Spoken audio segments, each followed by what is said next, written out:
ব্যস্ততার মাঝে আমাদের মানসিক প্রশান্তির জন্য প্রয়োজন হয় ছুটির। আর ছুটি মানেই তো একটু মুক্ত হাওয়া, নতুন জায়গা, নতুন মানুষ আর নিজের জন্য সময়। ভ্রমণ পিপাসু মানুষ ছুটি কাটাতে ভ্রমণকেই বেছে নেয়।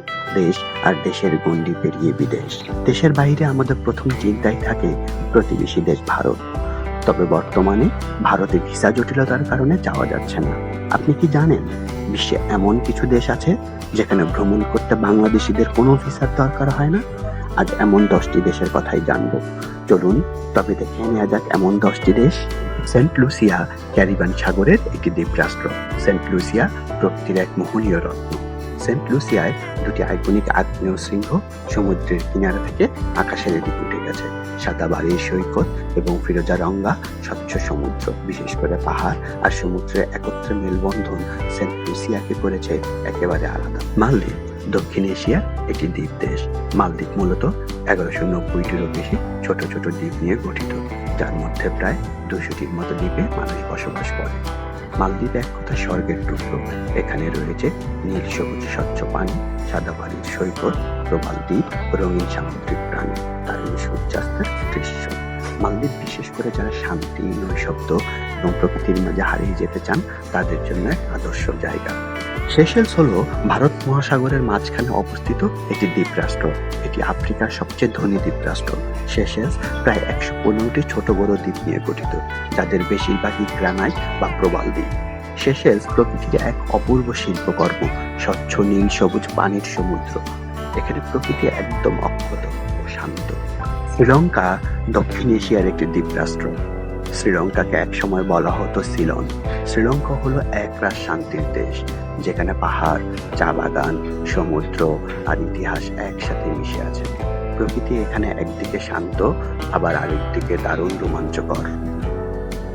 সালবার্ট হলো নরওয়ের অধীনস্থ একটি দ্বীপপুঞ্জ, যা আর্কটিক মহাসাগরে অবস্থিত।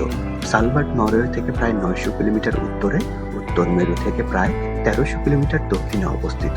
সালবার্ট হলো অভিযানের দেশ, যেখানে প্রকৃতি এখনো প্রধান, মানুষ অতিথি। এখানে শীতের কালে কেবল নর্দার্ন লাইট দেখতে আসেন অনেকে, আর গ্রীষ্মে সারা রাত ধরে সূর্যের আলো উপভোগ করেন। ইন্দোনেশিয়া দক্ষিণ পূর্ব এশিয়ার এবং ওশেনিয়ার একটি দ্বীপরাষ্ট্র। বিশ্বের চতুর্থ সর্বাধিক জনসংখ্যার দেশ এবং বৃহত্তম মুসলিম সংখ্যাগরিষ্ঠ দেশ ইন্দোনেশিয়া।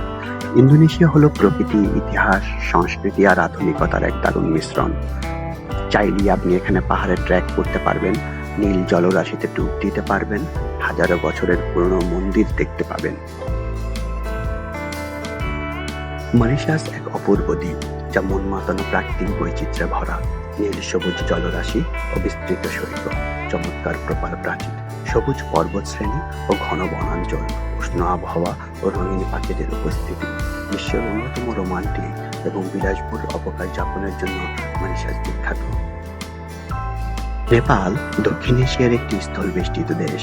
নেপাল হিমালয় অঞ্চলে অবস্থিত এবং বিশ্বের সর্বোচ্চ পর্বত শৃঙ্গ মাউন্ট এভারেস্ট এখানেই অবস্থিত।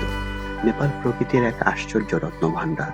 এখানে রয়েছে বিশাল হিমালয় পর্বতশ্রেণী, গভীর উপত্যকা ও নদী, সবুজ বনভূমি ও অন্যান্য বন্য প্রাণী, স্বচ্ছ হ্রদ ও মনোরম পাহাড়ি গ্রাম।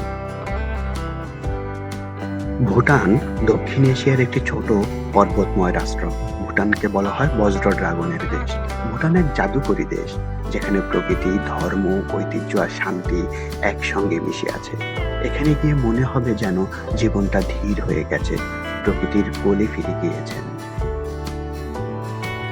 থাইল্যান্ড দক্ষিণ পূর্ব এশিয়ার একটি দেশ। থাইল্যান্ডের ভৌগোলিক বৈচিত্র্য অসাধারণ।